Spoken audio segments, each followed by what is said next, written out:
السلام علیکم ناظرین، پروگرام استخارہ میں خوش آمدید اور میں ہوں آپ کا میزبان سید زین الرضا۔ ناظرین، آپ جانتے ہیں کہ اس پروگرام میں آپ کی لائیو کالز، آپ کی خطوط، آپ کے میسیجز ہمارے پروگرام کا حصہ ہوتے ہیں۔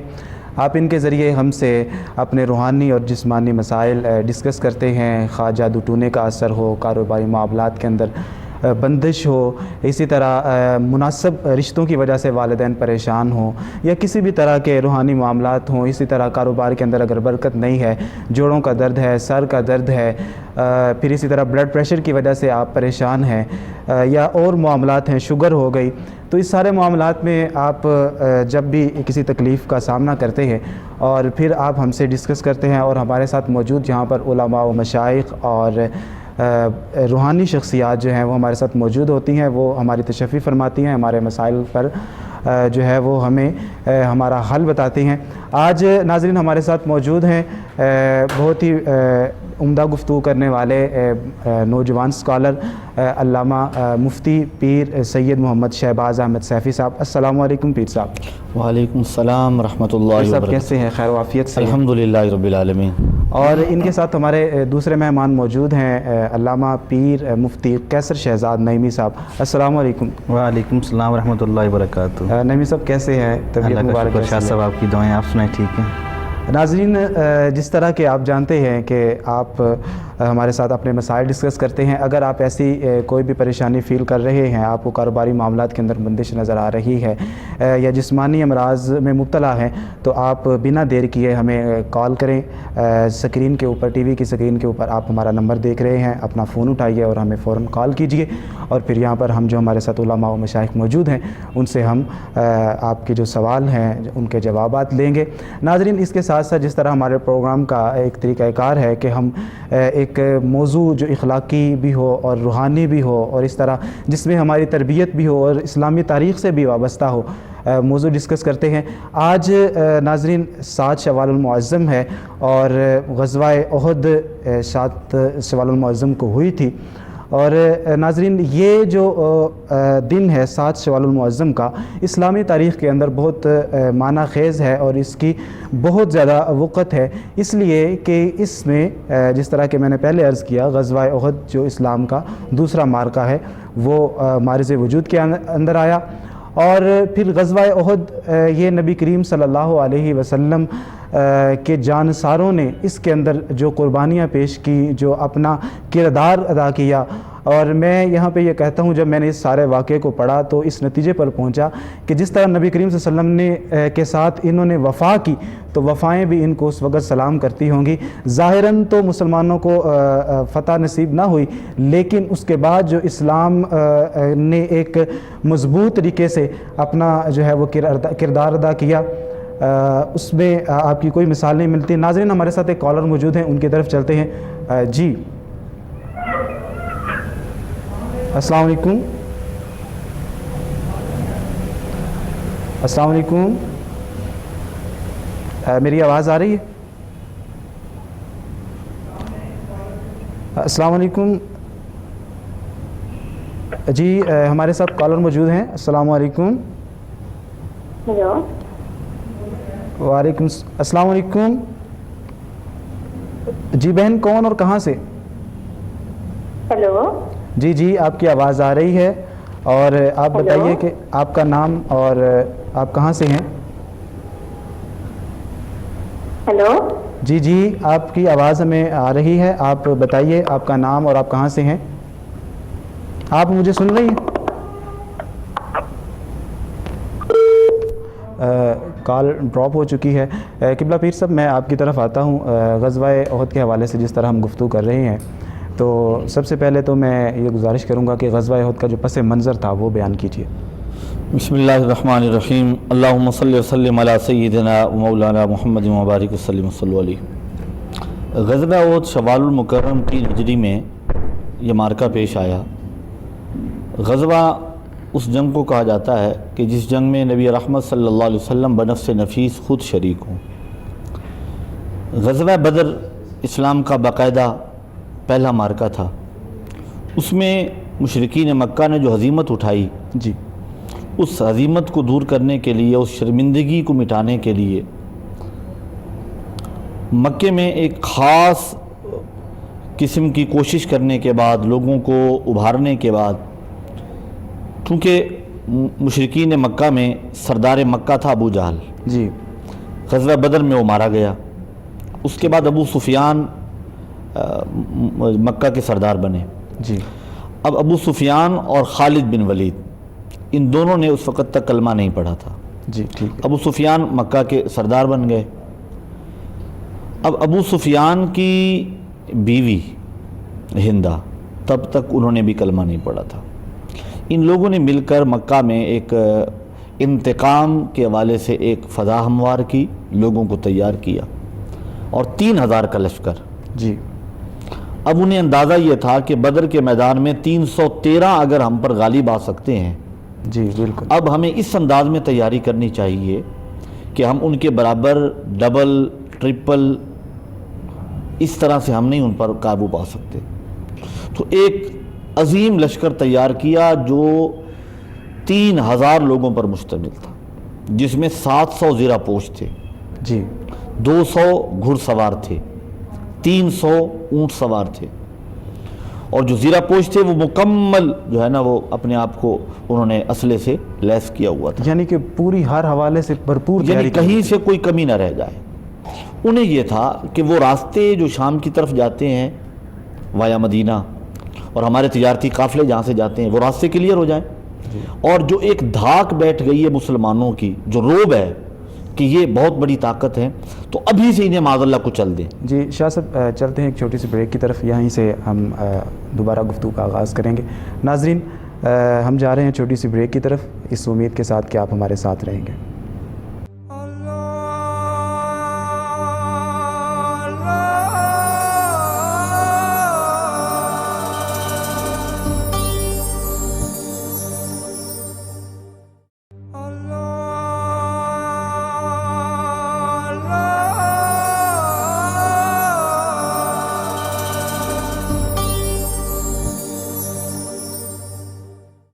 ویلکم بیک ناظرین، آپ دیکھ رہے ہیں پروگرام استخارہ اور میں ہوں آپ کا میزبان سید زین الرضا. ناظرین، آپ جانتے ہیں کہ غزوہ احد پہ بات چل رہی تھی اور اس پہ قبلہ شاہ صاحب بڑی اچھی گفتگو فرما رہے تھے. میں ابھی مفتی صاحب کی طرف آنا چاہوں گا. قبلہ مفتی صاحب، ایک بہن ہے، انہوں نے سوال کیا ہے کہ ان کا بیٹا ہے، تقریباً 1 سال اس کی عمر ہے، اور وہ ضد بہت کرتا ہے، روتا بہت ہے، تو اس حوالے سے آپ رہنمائی فرمائیے گا. بہت شکریہ شاہ صاحب. بسم اللہ الرحمن الرحیم. الصلاۃ والسلام علیک یا سیدی یا رسول اللہ وعلی آلک و اصحابک یا سیدی یا حبیب اللہ. بچے کے رونے کی بعض اوقات کوئی طبی وجوہات بھی ہو سکتی ہیں. مثال کے طور پہ بچوں کو موسٹلی پیٹ میں درد ہوتا ہے، اس لیے روتے ہیں. گیسٹرک ہو جاتی ہے، مائیں موسٹلی اسے مدر فیڈ نہیں کراتی، بازاری دودھ پلاتی ہیں تو وہ دودھ پہ زہر انہیں گیس کرتا ہے، تو گیسٹرک کی وجہ سے انہیں ایشو ہو جاتا ہے. تو اس صورت میں ساتھ انہیں ڈیفینیٹلی لازمی طور پہ کوئی ڈراپس یا ارک وغیرہ پلانا پڑتا ہے، جس سے ان کی گیس ٹربل ٹھیک ہو، تاکہ انہیں پین نہ ہو، درد نہ ہو. ظاہر ہے بچہ بول نہیں سکتا، بتا نہیں سکتا، جی بالکل، تو یہ خود فیل کرنا ہوتا ہے. لیکن بعض اوقات اس پہ اثرات بھی ہوتے ہیں، نظر بد کے اثرات ہوتے ہیں، نظر لگ جاتی ہے، اس طرح کے معاملات. اگر اسے نظر لگی ہو تو اس کے لیے وظیفہ یہ ہے کہ 3 بار سورہ کافرون اولا خدروشی کے ساتھ پڑھ کر وہ اس کی والدہ یا کوئی بھی گھر کا فرد اس بچے پہ دم کر دے. انشاءاللہ الرحمن یہ 3 دن یہ عمل کریں، اس کی نظر جو ہے وہ ختم ہو جائے گی. اور جس طرح آپ بتا رہے تھے کہ کوئی بیماری ہوتی ہے، پتہ نہیں چل رہا، بچہ بھی بیان نہیں کر پا رہا، جی، تو اس کو رفع کرنے کے لیے بھی کچھ بتا دیں. اس کے لیے موسٹلی تو گیسٹرو ڈراپس وغیرہ بچوں کے موسٹلی اچھی کمپنیوں نے، ہربل بھی، ہومیو بھی، اور ایسے ہی ایلوپیتھی وغیرہ نے بنائے ہوتے ہیں. اگر ارکیات میں آئیں تو اس میں ارکے پودینہ دے سکتے ہیں بچوں کو. اور گیسٹر آئل جسے گسٹائل کہتے ہیں، روغن ارینڈ ہے، یہ اس کے پیٹ پہ اس کی مالش کر دینے سے بھی اس کی جو گیس وغیرہ ہے کانسٹیپیشن میں ختم ہو جاتی ہے، تو اس سے اس کی جو تکلیف ہے یہ رفع ہو جاتی ہے. ہمارے ساتھ ایک کالر موجود ہیں. السلام علیکم. وعلیکم السلام. جی کون اور کہاں سے؟ امجد بات کر رہا ہوں لاہور. جی امجد بھائی، اپنا مسئلہ شیئر کریے گا. سر میرا مسئلہ یہ ہے کہ ہم نا 6 بہن بھائی ہیں. جی. تو ہمارے میں لڑائی جھگڑا بہت رہتا ہے آپس میں. جی ٹھیک ہے. ہاں، 4 شادی شدہ ہیں، 2 بھائی 2 بہنیں. جی ٹھیک ہے. تو جب بھی اکٹھے بیٹھتے ہیں نا تو لڑائی بہت ہوتی ہے. جی ایک دوسرے پہ بلا وجہ کوئی نہ کوئی بہانہ بنا کے غصہ کر کے بالکل بالکل وہ کبھی تو کبھی لڑائی رہتی ہے. ہو جاتا ہے. اور اس ہمارے ساتھ قبلہ شاہ صاحب موجود ہیں. شاہ صاحب اکبر صاحب تھے لاہور سے اور کہہ رہے تھے کہ ان کی نچاکیاں گھر کے اندر چلتی رہتی ہیں, اس حوالے سے کیا فرماتے ہیں؟ امجد بھائی, سب سے پہلی گزارش یہ ہے اتفاق اور اتحاد کے لیے نبی رحمت صلی اللہ علیہ وسلم کی تعلیمات کے مطابق زندگی گزارنے کی ہم کوشش کریں گے تو گھر میں اتفاق اور برکت ہوگی. دوسری بات یہ ہے کہ ایک بہت خوبصورت فارمولہ ہے جو میرے نبی صلی اللہ علیہ وسلم کے فرمان کی روشنی میں ہمیں نصیب ہوا ہے. وہ یہ ہے کہ حضور فرماتے ہیں من لم یرحم صغیرنا ولم یوقر کبیرنا فلیس منا. جو اپنے سے چھوٹوں پر شفقت نہیں کرتا اور بڑوں کا احترام اور توقیر نہیں کرتا وہ ہم میں سے نہیں ہے. اس فارمولے کو خود پہ لاگو کر لیں. بہن بھائیوں میں جو بڑے ہیں چھوٹے ان کا احترام کریں, بڑوں کا کہ وہ چھوٹوں پر شفقت سے پیش آئیں. اتفاق اور اتحاد کے لیے بسم اللہ الرحمن الرحیم یہ 1000 مرتبہ پڑھ کر پانی پہ دم کر کے گھر کے تمام افراد پئیں. کسی ایسی جگہ پہ رکھ دیں جہاں سے سب پانی لیتے ہوں اور وہ پانی پئیں گے. روزانہ دم کیا جائے اور روزانہ وہ پانی پیا جائے. عموماً ہوتا ہے گھروں کے اندر کولرز وغیرہ پڑے ہوتے ہیں, برف ڈال کے رکھ دی جاتی ہے. کولر میں ڈال لیں, فریج میں جو پانی رکھتے ہیں اس میں رکھ لیں. ڈسپینسر لگا ہوا ہے, اس پہ بوتل لگی ہوئی, اس میں آپ یہ شامل کر دیں. تو سب جب پانی پئیں گے تو انشاءاللہ برکت ہوگی اور اتفاق اور اتحاد ہوگا آپس میں. جی امجد صاحب, آپ نے سماعت کیا کہ قبلہ شاہ صاحب نے جو طریقہ کار بتایا ہے آپ اس پہ عمل کریں. دیکھیے گا انشاءاللہ چند دنوں کے اندر ہی آپ کے گھر کے اندر اتفاق ہوگا, محبت ہوگی, بھائی چارہ ہوگا.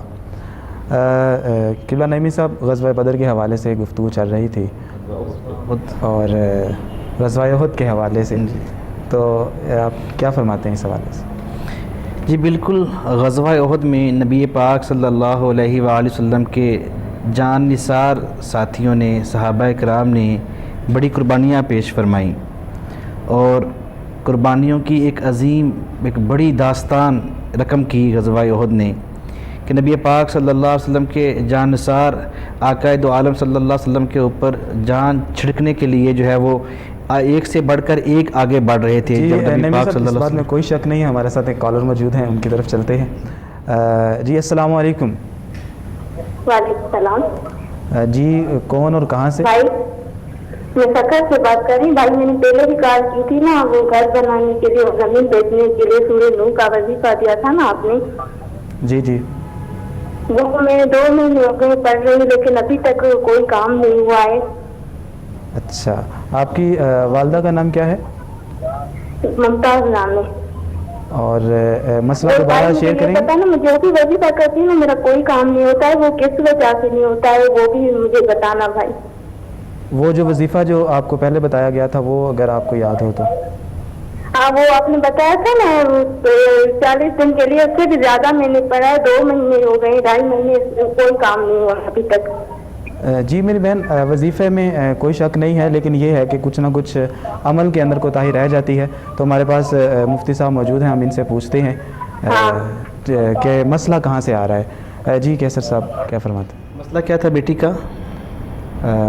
مکان جی جی بیچنا چاہ رہے ہیں. جی بیٹا سب سے پہلی بات یہ ہے کہ جتنا اخلاص سے للہیت سے عمل کیا جائے اتنی ہی اس میں جلدی اثر جو ہے وہ ہوتا ہے. سب سے پہلی چیز جو ہم وظائف سے پہلے بتاتے ہیں وہ فرائض ہیں. نماز کی پابندی اور گھر میں قرآن پاک کی تلاوت, یہ 2 ایسی چیزیں ہیں جن سے آپ کے وظائف میں زیادہ برکت ہوتی ہے. جو پہلے وظیفہ بتایا گیا تھا, آپ نے چونکہ 2 دفعہ حضرت صاحب نے پوچھا آپ سے, آپ نے شیئر نہیں کیا کہ پہلے کیا وظیفہ بتایا گیا تھا. یہاں پہ مختلف علماء کرام, ٹھیک ہے, مختلف علماء کرام تشریف لاتے ہیں, تو وہ آپ نے جتنے دن کر لیا ٹھیک ہے, اس کو آپ ابھی فی الحال بریک کر دیں. ابھی آپ نے کرنا یہ ہے کہ آپ جو ہے وہ اللہ تعالیٰ کے اسماء الحسنی ہیں, یا اللہ, یا مالکو, یا وارثو, یا اللہ, یا مالکو, یا وارثو, یہ 333 دفعہ اس میں ساتھ جو ہے نا وہ یا نافیو کا اضافہ کر لیں, یا اللہ, یا مالکو, یا وارثو, یا نافیو. 333 دفعہ آپ روزانہ رات کو عشاء کی نماز کے بعد اول آخر درود شریف کے ساتھ یہ وظیفہ جو ہے وہ آپ 40 دن کریں. 40 دن مکمل کرنے کے بعد نماز کی پابندی کے ساتھ پھر ہمیں بتائیں. انشاءاللہ الرحمن تھوڑی بہت رکاوٹیں نظر آ رہی ہیں، لیکن اللہ کرم کرے گا انشاءاللہ معاملہ آپ کا حل ہو جائے گا۔ ویسے نبی صاحب جس طرح وظائف لوگ کرتے ہیں تو اثر نہیں ہوتا، اس کی کیا وجوہات ہوتی ہیں کہ کلام تو برحق ہے لیکن پھر بھی اثر نہیں ہوتا؟ اس حوالے سے بھی بعض اوقات میں نے بتایا جیسے کہ بعض اوقات باوضو ہو کے نہیں پڑھتے، بعض اوقات جو ہے نا وہ ٹائم کی پابندی نہیں کرتے۔ وظائف کا ایک اپنا طریقہ ہے، اس کا آپ جو ٹائم رکھیں ہمیشہ اسی ٹائم پہ پڑھنا ہوتا ہے، جگہ بھی اسی same ہونی مقدار میں چاہیے۔ پڑھنا ہوتا ہے، اسی جگہ پہ بیٹھ کے پڑھے زیادہ بہتر ہوتا ہے، زیادہ فائدہ دیتا ہے۔ ایسے ہی نماز کی پابندی کے ساتھ ساتھ باوضو رہنا، اپنے آپ کو جتنا پاک رکھیں اور جتنا توجہ کے ساتھ اپنا تصور رکھ کے اور جتنا پختہ یقین رکھ کے وظیفہ کریں اتنا ہی زیادہ اس کا فائدہ ہوتا ہے۔ یہ جس طرح ناغہ بھی ہو جاتا ہے، کبھی کبھی نہیں پڑھ پاتے مصروفیت کی وجہ سے، تو اس کمی کو کیسے دور کیا جائے؟ پہلی جب بات فرض کہ کریں کہ ناغہ ایک دن چھوٹ ہونا نہیں گیا ہے چاہیے، لیکن اگر ہوتا ہے تو اگلے دن ڈبل کرنا چاہیے، ڈبل کر دینا جی چاہیے۔ اگلے دن ڈبل کر تو لینا مطلب کچھ لوگ یہ بھی کہتے ہیں نا کہ اگر ایک دن چھوٹ گیا تو پھر آپ دوبارہ نئے سرے سے وظیفہ شروع نہیں، کریں، اگلے دن ڈبل کر لیں اس کو، تو اس سے کوئی نقصان وغیرہ تو نہیں ہوتا؟ کوشش کریں کہ نہ ناغہ آئے، لیکن اگر کسی وجہ سے کوئی مشکل مجبوری آ جاتی ہے تو پھر اگلے دن اس کو ڈبل کر لیں وظیفے کو۔ اچھا، ویسے جو وظائف ہوتے ہیں اب جس طرح اس کے لیے کوئی مخصوص بندے کی شرط کا ہونا ضروری ہوتا ہے کہ یا پھر جس طرح لوگ کتاب سے اور اخبارات میں بھی دیکھنے کو ملتے ہیں یا ایڈز آج کل فیس بک پہ بہت آ رہے ہیں، تو اس طرح پڑھ کے بھی عمل کیا جا سکتا ہے؟ اور کیا وہ جو ایڈز وغیرہ ہوتے ہیں یا کتابوں کے اندر جو وظائف ذکر ہوتے ہیں وہ ان کی اجازت ہوتی ہے یا اس کے لیے کسی مخصوص بندے سے اجازت لینا ضروری ہے؟ وہ وظیفہ جس کے بارے میں حدیث شریف میں آیا ہو وہ تو سرکار دو عالم صلی اللہ علیہ وسلم کی اجازت ہے، اس کے لیے کسی کی اجازت کی ضرورت نہیں ہے۔ اس کے علاوہ اگر کوئی وظیفہ آپ کرتے ہیں، جس ہم مثلا کسی کو وظیفہ بتا رہے ہیں تو ہم اجازت دے رہے ہیں، اور ہم ظاہر ہے شاہ صاحب ہیں بتانا چیز ہے تو ہمیں خود بھی اجازت ہے کہیں سے وظائف بتانے کی، ٹھیک ہے، تو پھر ہم آگے اجازت دے رہے ہیں، سند کے ساتھ اجازت ہے بزرگوں سے، اپنے مرشد خانے سے۔ تو ان وظائف کی جو نبی پاک صلی اللہ علیہ وسلم کی حدیث میں ذکر نہ ہوئے ہوں ان کی اجازت ضروری ہے۔ بلا اجازت پڑھنے سے میں نے بہت سے لوگوں کو دیکھا ہمارے پاس آتے ہیں معاملات بتانے کے لیے، ایسے ہی بعض کا فیس بک، یوٹیوب یا اپنے اخبارات سے پڑھ کے یہ سنے سنائے کسی نے کسی کو بتا دیا کہ یہ پڑھو یہ ہوگا، تو بعض کا ان پہ اس کا ریاکشن بھی آتا ہے، جی، رجت بھی آتی ہے، رجت کہہ لیں اس کو، الٹا نقصان ہوتا ہے۔ اور بعض کا بہت زیادہ وظائف پڑھنے کی وجہ سے ہم نے بہت سے لوگوں کو ان کی صحت بگڑتی اور معاملات بگڑتے بھی دیکھا ہے۔ تو ایسے ہی ہر ایرے گہرے کے کہنے پہ وظیفہ شروع کر دینا چاہیے۔ اس کے لیے بالکل باقاعدہ جو وظائف احادیث میں ذکر نہ ہوئے ہیں ان کے لیے اجازت کی ضرورت ہوتی ہے، تو اجازت لے کے پڑھیے، اس میں زیادہ برکت بہت ہوتی ہے۔ خوبصورت نبی صاحب آپ نے وضاحت فرمائی ہے۔ ناظرین چلتے ہیں ایک چھوٹی سی بریک کی طرف، ہمارے ساتھ رہیے گا۔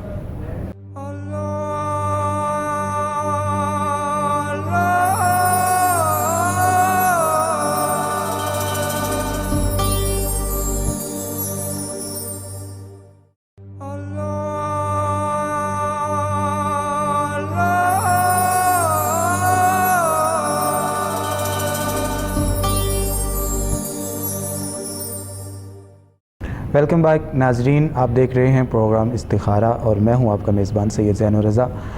ناظرین، اس پروگرام کے اندر ہم غزوہ احد پہ گفتگو کر رہے ہیں۔ میں قبلہ شاہ صاحب کی طرف بڑھوں گا۔ شاہ صاحب، صحابہ کرام نے کیا کردار پیش کیا تھا غزوہ احد میں؟ سب سے پہلی بات تو یہ ہے کہ صحابہ کرام نے جس انداز میں جس جانثاری کا ثبوت غزوہ بدر میں دیا تھا، جی، اسی انداز میں بلکہ اس سے بڑھ کر غزوہ احد میں انہوں نے اپنی جانثاری پیش کی۔ لیکن ایک بات تو بڑی واضح ہے کہ 3000 سے بھی کچھ زیادہ لوگ تھے جی، جو مشرکین مکہ کی طرف سے تھے، سواریاں بھی ان کے پاس تھیں۔ مسلمانوں کا جو قافلہ مدینہ طیبہ سے نکلا، سب سے پہلے تو مشاورت ہوئی کہ یہیں نکل کر ان کا انتظار کیا جائے، یہیں بیٹھ کر انتظار کیا جائے، یا شہر مدینہ سے باہر نکل کر کھلے میدان میں ان سے جو ہے نا وہ ٹاکرا کیا جائے۔ تو صحابہ کرام نے جو مشورہ دیا وہ یہی تھا کہ یہاں سے مدینہ طیبہ سے باہر جا کر یہ جنگ لڑی جائے۔ مشرکین مکہ کا 3000 سے بھی زیادہ، تقریباً 3200 تک کے، وہاں آس پاس کے کچھ مخالفین بھی ان کے ساتھ شامل ہو چکے تھے۔ ابو سفیان مکہ سے مدینہ طیبہ کے قریب ایک یہودی قبیلے کے سردار کے ہاں آ کے مہمان ہوا تھا جی، اور اس نے آ کر مدینہ طیبہ کے حالات دیکھے تھے، صحابہ کرام کو دیکھا، پھر یہ کیسے جنگی حکمت عملی کیا ہوگی، ہم کیسے آئیں، سب کچھ دیکھنے کے بعد پھر جا کے تیاری کی۔ یعنی انہوں نے کوئی بیچ میں یہ ذہن میں رکھا کہ کوئی کمی نہ رہ جائے کہ ہمارا ٹاکرا جن سے ہونا ہے وہ محمد عربی کے غلام ہے صلی اللہ علیہ وسلم، اور ان کے لیے ہم پوری تیاری کر کے جائیں۔ ادھر جتنے مسلمان تھے وہ تیار ہوئے تو ٹوٹل ان کی تعداد ہوئی 1000، جی اچھا، جب مدینہ طیبہ سے باہر نکلے 6 شوال کو وہاں سے روانہ ہوئے، جمعے کا دن تھا، حضور نے استقامت کا درس دیا، اور جب وہاں سے روانہ ہوئے مقام شواد پہ آئے تو یہاں آنے کے بعد عبداللہ بن ابی نے ایک سوچے سمجھے منصوبے کے تحت، جو کہ منافق تھا، رئیس المنافقین تھا. منافق اسے کہتے ہیں جس نے اوپر سے کلمہ پڑھا ہو، حقیقت میں وہ کافروں سے ملا ہوا ہو، مسلمانوں کی کمزوریاں دیکھنے کے لیے اور انہیں نقصان اور زک پہنچانے کے لیے. تو شواد کے مقام پر آ کر 300 لوگوں کو لے کر وہ علیحدہ ہو گیا جو اس کے ساتھ منافقین تھے. جی تو 1000 وہاں سے چلے تھے، 300 ہٹ گئے، پیچھے رہ گئے 700. اور 300 لوگوں کا اچانک ہٹ جانا یہ 1/3 تھا پورے لشکر کا، اور ایک بہت بڑا دھچکا یہ تھا، بہت بڑا دھچکا تھا اور آزمائش تھی. اتنی بڑی آزمائش تھی کہ جس کے بعد سنبھلنا مشکل نظر آ رہا تھا، لیکن محمد عربی صلی اللہ علیہ وسلم کے غلام تھے، حضور کے غلام تھے، وہ ڈٹے رہے. اب یہ جب وہاں پہنچتے ہیں تو یہ تقریباً 2.5-3 میل کا فاصلہ ہے، یعنی تقریباً 4-5 کلومیٹر مدینہ طیبہ سے، میدان احد جسے کہا جاتا ہے. بیک پر احد کا پہاڑ تھا، اور یہ احد پہاڑ وہ ہے جس کے بارے میں نبی رحمت صلی اللہ علیہ وسلم فرماتے ہیں ھذا جبل احد یحبنا ونحبہ. یہ احد پہاڑ ہے، یہ ہم سے محبت کرتا ہے، ہم اس سے محبت کرتے ہیں. یعنی پتھر بھی حضور سے محبت کرتے ہیں، بالکل. اور جس کے سینے میں حضور کی محبت نہیں ہے وہ پتھروں سے بھی گیا گزرا ہے. بالکل. اور پھر ایک اور مرتبہ نبی رحمت صلی اللہ علیہ وسلم تشریف لے کر گئے تو جبل احد نے اس طرح سے، میں سمجھتا ہوں کہ وہ ہلا نہیں، اس نے رقص کیا حضور کی آمد کی خوشی سے وہ جھوم رہا تھا. تو میرے کریم آقا نے اس طرح اپنی ایڑی مبارک مارتے ہوئے فرمایا اثبت احد فإنما علیک نبی و صدیق و شہیدان. ٹھہر جا، ثابت رہ، تجھے پتہ نہیں ہے تیرے اوپر ایک نبی ہے، ایک صدیق ہے، اور 2 شہید ہیں. حضور کی ذات جناب سیدنا صدیق اکبر تھے ساتھ، اور ان کے ساتھ جناب فاروق اعظم رضی اللہ تعالیٰ عنہ، اور ساتھ جناب سیدنا عثمان غنی رضی اللہ تعالیٰ عنہ. ویسے حکومت تو یہ تھی، زمین بھی حضرت عمر فاروق مدینہ طیبہ میں ہے اور زلزلہ آتا ہے. آپ اس طرح ایڈی مار کر فرماتے ہیں کیا عمر نے تیرے اوپر انصاف نہیں کیا کہ تو کانپ رہی ہے؟ اس کے بعد مدینہ طیبہ میں زلزلہ نہیں آیا. تو نبی رحمت صلی اللہ علیہ وسلم جب میدان احد میں تشریف لے جاتے ہیں تو 700 لوگ ہیں، صحابہ کرام کی تعداد ٹوٹل 700 ہے، لیکن یہ اس جانثاری سے لڑے. ایک اور بڑی غور طلب بات ہے کہ 50 لوگوں کا قافلہ، 50 لوگوں کا لشکر حضور نے درہ عینین پہ جو ہے نا اس کی ڈیوٹی لگا دی. جی. اب درہ وہ ہوتا ہے، ہمارے دیکھنے اور سننے والوں کے لیے عرض کر رہا ہوں کہ جو 2 پہاڑوں کے درمیان گزرنے کا راستہ ہوتا ہے. پہاڑوں سے چڑھ کے آنا تو مشکل ہے، تو راستہ جو ہے گزرنے والا، تو وہ بیک پہ تھا، تو بیک پہ سیکیور ہونا ضروری تھا. لشکر بہت بڑا تھا جس سے مقابلہ تھا. بیک پہ ایک تو تھا جبل احد، جو راستہ تھا وہاں پر 50 صحابہ کی ڈیوٹی لگائی، اب پیچھے رہ گئے 650 صحابہ. اور ویسے بھی یہ جو غزوہ احد کا سارا معاملہ ہم دیکھیں تو یہ حکمت عملی کے ساتھ ہی ان کا مقابلہ کرنا ممکن، بہت بڑی حکمت ہے. اور دیکھیں اس لشکر میں جو مشرکین کی طرف سے وہ خالد بن ولید ہیں، جی، ابو سفیان ہیں، بالکل، یہ بعد میں مسلمان ہوتے ہیں. اب غزوہ بدر میں دیکھیے ابو سفیان نے اپنا سارا معاملہ کیسے ٹھیک کیا. اور یہ خالد بن ولید یہ بعد میں جب کلمہ طیبہ پڑھ لیتے ہیں تو ان کے جتنے مارکوں میں گئے، حضرت خالد بن ولید رضی اللہ تعالیٰ عنہ کا جانا کسی جنگ میں اس بات کی دلیل ہوتا تھا کہ فتح انشاءاللہ قدم چومے گی، لیکن اس جنگ میں وہ مخالف تھے، مشرکین کی طرف سے تھے، ابھی کلمہ طیبہ نہیں پڑھا تھا. ایک پوائنٹ وہ رہا کہ جس کی وجہ سے مورخین اور سیرت نگار یہ کہتے ہیں کہ ہم غزوہ احد کے بارے میں یہ نہیں کہہ سکتے کہ شکست اور فتح کسے ہوئی. ہم یہ نہیں کہہ سکتے کہ مسلمانوں کو فتح ہوئی یا شکست ہوئی. شکست بھی نہیں کہہ سکتے کیونکہ شکست خوردہ بھاگا کرتے ہیں، اور میرے نبی کے صحابہ ڈٹے رہے، حضور کے صحابہ کے پاس استقلال میں لفظ نہیں آئی. ہاں ایک ماجرا ہوا، اور وہ واقعہ یہ ہوا کہ جب بہت سارے مشرکین ڈر کے بھاگ گئے سردار، تو صحابہ کرام نے سمجھا کہ فتح ہمیں مل گئی ہے، تو مال غنیمت اکٹھا ہونا شروع ہو گیا. تو جو درے پر تھے حضور نے انہیں وہاں ڈیوٹی لگاتے ہوئے یہ ارشاد فرمایا تھا کہ تم نے کسی حال میں یہ درہ نہیں چھوڑنا، کسی حال میں بھی. تو تا حکم ثانی انہیں وہاں ٹکے رہنا چاہیے تھا. جب انہیں لگا کہ جنگ اب ختم ہونے لگی ہے، بڑے بڑے سردار بھاگ گئے ہیں مشرکین مکہ، تو اب لہٰذا ہم بھی جائیں، انہوں نے درہ چھوڑ دیا. 10 صحابہ پیچھے رہ گئے، جس کا فائدہ اٹھایا خالد بن ولید نے اور پیچھے سے آ کر حملہ کر دیا، جس کی وجہ سے نقصان ہوا. حضور کے دندان مبارک شہید ہوئے، ہونٹ زخمی ہوئے، شیطان نے آ کر آواز لگائی کہ حضور شہید ہو گئے، جس کی وجہ سے تھوڑی سی بھگدڑ ہوئی. لیکن اس کے باوجود بھی الحمدللہ غزوہ احد میں ہمارا یہ عقیدہ اور ایمان ہے کہ سرکار کے صحابہ نے 70 صحابہ حضور کے شہید ہوئے، 27 مشرکین ہلاک ہوئے، لیکن اس پائے استقلال میں لغزش نہیں آئی، میرے نبی کے صحابہ حضور کے ساتھ ڈٹ کر کھڑے رہے۔ بالکل جس طرح آپ بتا رہے تھے کہ ڈٹ کر انہوں نے مقابلہ کیا، حضرت ابو دجانہ کا واقعہ بڑا مشہور ہے کہ نبی کریم صلی اللہ علیہ وسلم نے تلوار لہرائی اور فرمایا کہ کون ہے ایسا شخص کہ جو اس تلوار کا حق ادا کرے گا؟ تو حضرت ابو دجانہ عرض کرتے ہیں کہ یا رسول اللہ ما حق ہو، کہ اس کا کیا حق ہے؟ تو آپ نے پھر نبی کریم صلی اللہ علیہ وسلم نے فرمایا کہ یہ دشمنوں پہ اتنی برسے کہ یہ ٹیڑھی ہو جائے۔ تو بالکل ہر کسی نے اپنا جو ہے وہ جتنا وہ حضور صلی اللہ علیہ وسلم کی خاطر قربانی دے سکتا تھا اس نے دینے کی کوشش کی۔ بہت شکریہ شاہ صاحب، آپ تشریف لائے، ہمارے پروگرام کی زینت بنے۔ قبلہ نعیمی صاحب آپ کا بہت شکریہ، آپ بھی ہمارے پروگرام کی زینت بنے۔ میں آخر میں آپ سے گزارش کروں گا کہ آپ دعا فرمائیں۔ صلی اللہ علی محمد النبی الامی وآلہ وبارک وسلم، صلاۃ و سلام علیک یا سیدی یا رسول اللہ۔ ربنا آتنا فی الدنیا حسنۃ وفی الآخرۃ حسنۃ وقنا عذاب النار۔ اللہم ارحم علی حالنا ولا تنظر الی سوء اعمالنا یا رب العالمین۔ پروگرام میں جتنے احباب نے اپنے مسائل کے لیے کال کی، ان سب کی دینی، دنیاوی، جسمانی، روحانی مشکلات آسان فرما۔ جتنے احباب ہماری دعا میں شامل ہیں، ان سب کی نیک دلی تمناؤں کو پورا فرما یا رب العالمین۔ استخارہ پروگرام کی پوری ٹیم، کوہ نور کی پوری ٹیم کی خیر فرما۔ آمین۔ ہم سب کو بہتر اپنی دنیا اور آخرت بہتر کرنے کی توفیق عطا فرما۔ صلی اللہ تعالی علی رسولہ خیر خلقہ محمد و آلہ و صحبہ اجمعین برحمتک یا ارحم الراحمین۔